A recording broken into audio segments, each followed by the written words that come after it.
But so many people are living within paradigms that are not true. Even as simple as not liking their body, their shape, these kind of things, like it shouldn't be this way, it should be this way. Not just accepting what is and then evolving from that place. So again, it's that idea that we do have a lot of power. The more and more we can understand our power, like that we give the narrative to the story, that is so important. And the lunar cycle can also assist with deepening that awareness too, that, obviously that we are the ones that experience things the way we do and see things the way we do. And we have a lot of control and we have a lot of power, but we don't either know it or don't believe in it or don't work it to that level. So that's part of why, we see so much suffering going on. I'm not trying to say that we don't have real trauma and that we should just get over it quickly, but we all do know that we feed a lot of trauma and we feed a lot of pain and we feed a lot of suffering, and therefore we keep ourselves fixed into places. And so that also we can see with when we learn deeper about the stages and learn to work with them, it can help us with our own evolutionary process, our own growth, because we can use it. As I was saying, the last quarter, the dark moon phase, I always try to really just come into as much stillness and like passive introspection as possible, knowing that this is these days are culminating. Also, for those of you who don't know, the dark moon days always return us to the same sign that the new moon began.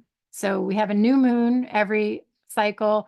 The new moon, the new moon will start at a sign. It'll move through each of the 12 signs, returning to the one that started the new moon. So it completes the cycle.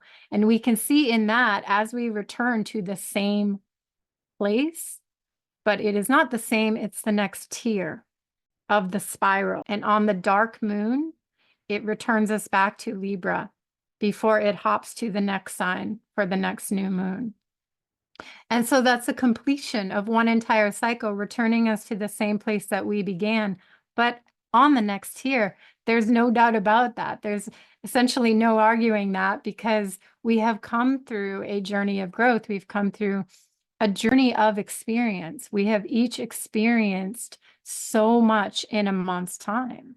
And that's what I was saying, that I think, which is what I've been doing for a long time, guiding people through, that we should, as a practice, recognize our own hero's journey in the big picture of life. That's really how I see everybody, that everybody has a story, and we're all learning how to essentially see our life story for what it is, for this amazing expression of our own experience of life.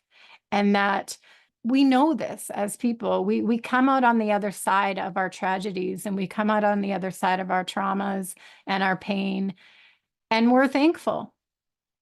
And we get that they got us to where we are, and they make us who we are. But when we're in it, we don't always appreciate it like that. And so when we can really learn to, at the very least, appreciate what we have done in a month, that we have actually grown. We've experienced a lot. We've succeeded. We've accomplished. We've made it through another cycle. And when we begin this new cycle, we are smarter. We are more mature, no matter what. Just everybody, because we have journeyed through basically a month of experience. And so no matter what, we are all growing, evolving, becoming more and more aware. Likewise, a Mars opposition to Pluto. is completely different than a conjunction to Mars Pluto, right? It's a different quality in the psyche representing an evolutionary stage of where that person is at. And so Jeff Green goes way deep into that, like Mars and Pluto are going to represent stages of awareness through lifetimes, that we are carrying certain lessons, certain levels of our own awareness, that Mars and Pluto in our chart are going to represent where we're at and how we're progressing with that. So let's say if we see Pluto and we have a first quarter square with Mars, we're basically looking at a first quarter square, which if you understand what a first quarter square with the moon and sun is, you'll understand more what that means. That's what we're talking about today. And the more and more you understand, it all makes so much sense, and it all supports each other, all these different systems and way of looking at it.